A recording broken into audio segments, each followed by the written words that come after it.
Hello.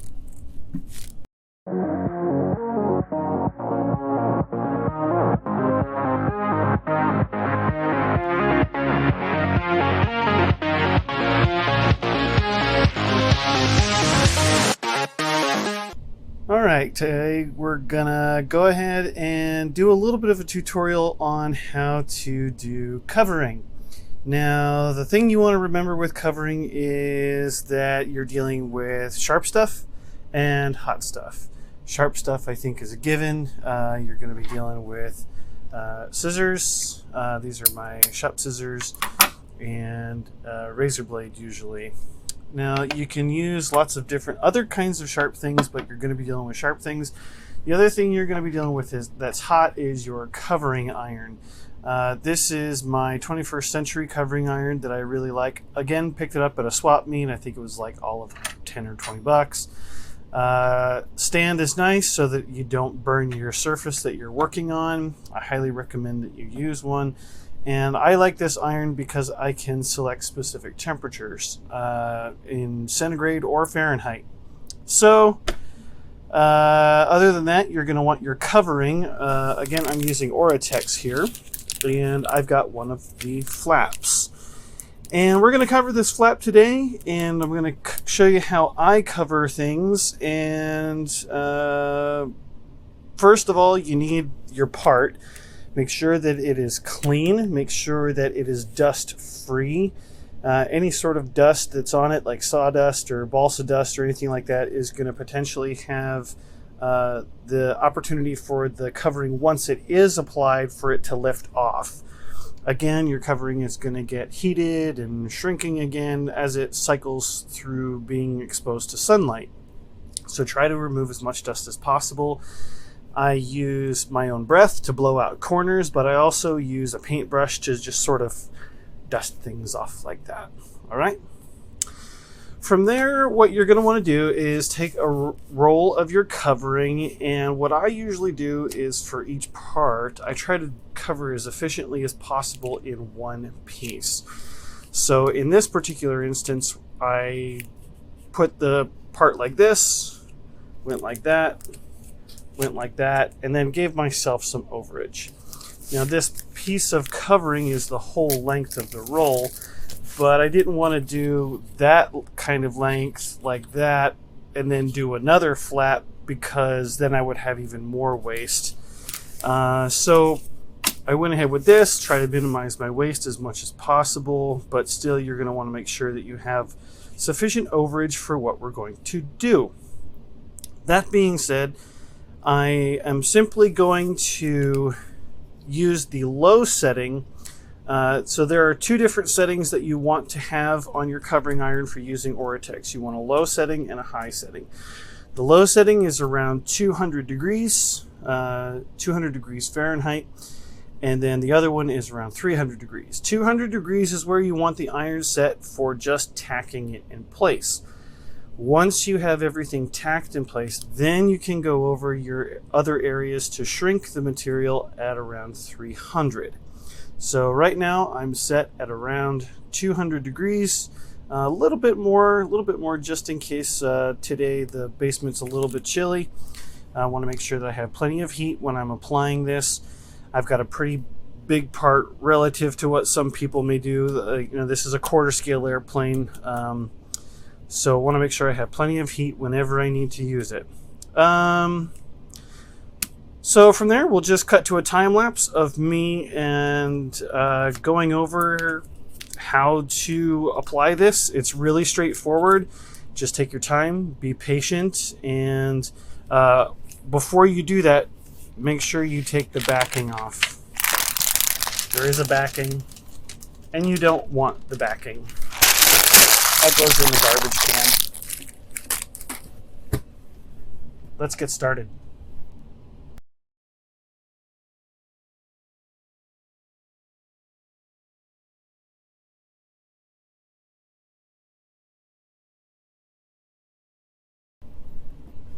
Alright, so at this point I have everything mostly covered. I haven't done up the trailing edge yet because I want to be able to still pull each of these sections tight a little bit. The issue that I'm having right now is that because of the amount of overage that I have, it's wanting to stick to itself. Even without heat, I can just press it together with my fingers and it wants to stick to itself. So what I'm going to do is I'm going to make relief cuts, and the way I usually do that is through the corners. So the corner of each part, I'm going to create a relief cut just with my razor blade. You don't have to be too picky about this. You'll just have to try to cut it straight out as much as you can, and then we will worry about it once we finish here. So what I usually do is the leading edge of any control surface, I try to do that first, because that's going to generally see the most amount of turbulent air. And I say relative, not exact science here, but I'm going to open this and see there's just a little bit of overlap here. Not a lot, but I do want to trim that off just a touch so that I'm not overlapping back onto additional material. So I'm just going to, again, tack this just a little bit. We'll do the final sealing when we're all done. And then I will do the bottom surface next. So the bottom surface, again, just trying to get roughly cut. We're going to overlap all of this.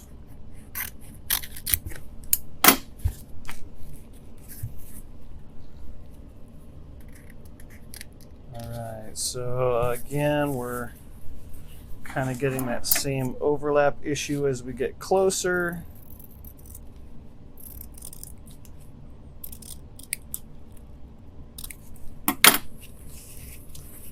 Alright, so we're going to redo that edge. Now we're going to fold that over. Going to adhere this corner. And then the flat part. And then, without cutting anything, we're not going to cut anything just yet. There's a little bit of binding here in this corner, but that's okay. We're just going to fold this whole edge straight over. Not going to trim anything.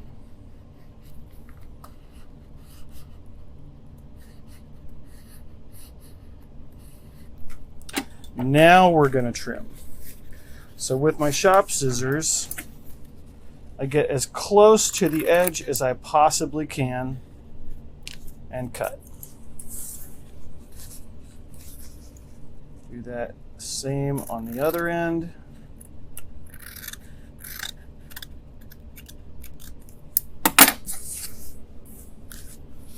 All right, so now what you'll see is a little bit of looseness here. Again, that's okay. We're just trying to tack it to the surface at first.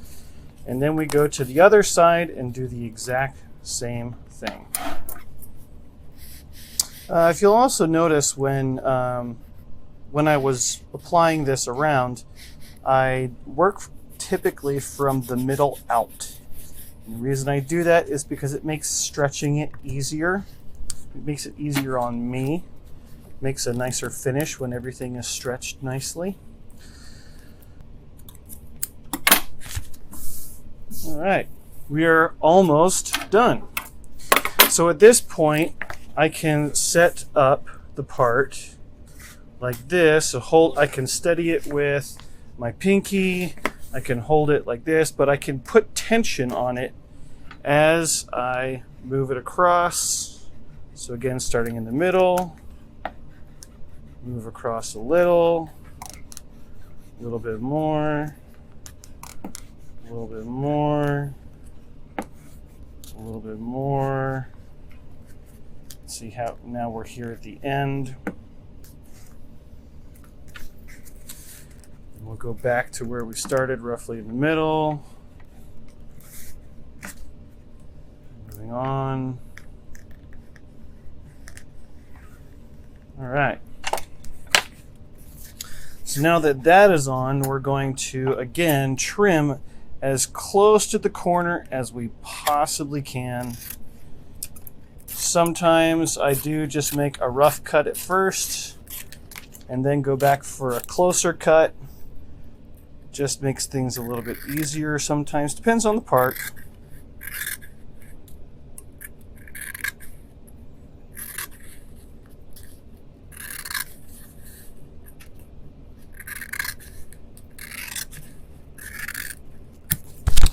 And then we have these little bit of overages, and that's when I just trim them as close as I can. And when we go to melt everything with the hotter iron, it's going to seal up perfectly. All right, so it should be a little bit wavy, as you can see. Should be able to twist it a fair amount. Again, we haven't shrunk it down yet, so we haven't gained a little bit of additional strength that these coverings are usually going to give you. So now I'm going to turn up my iron just a little bit, turn it up to around 300. And while that's heating up, I'm going to clean my work surface. Clean as you go. Work smart. All right, so some of these pieces I could use for a little trim, so I'll hold on to them for now. Usually I end up having a stack of those that I end up throwing away. So from now, we've got a nice hot surface. You can feel that. And again, I'm going to start in the middle and work my way out. And we're done that side. Now that that top side is done, and since that's the showy piece, we want that to look as nice as possible. This is when I then go back and do my sides and edges and then do the bottom.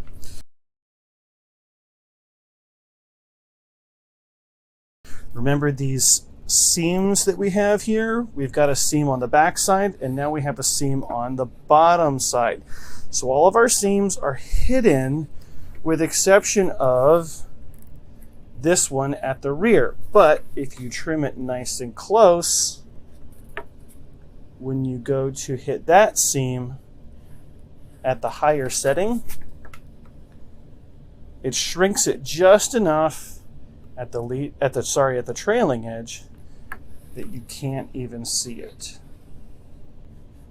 And the reason you try to use a flat surface is that this covering, when you shrink it tight, can stretch the balsa so that it becomes warped. So use your table as your friend, and as you're shrinking, make sure that it's nice and square up against a flat surface until it's cool. And that way you'll avoid any warping. And you're done. You have a completely covered part. And really all you do is you do this for the ailerons, you do this for the other flap, you do it for the elevators, the rudder. Fuselage is a little more complicated, so I'll do some additional work on that later, but that's pretty much the gist of it, guys.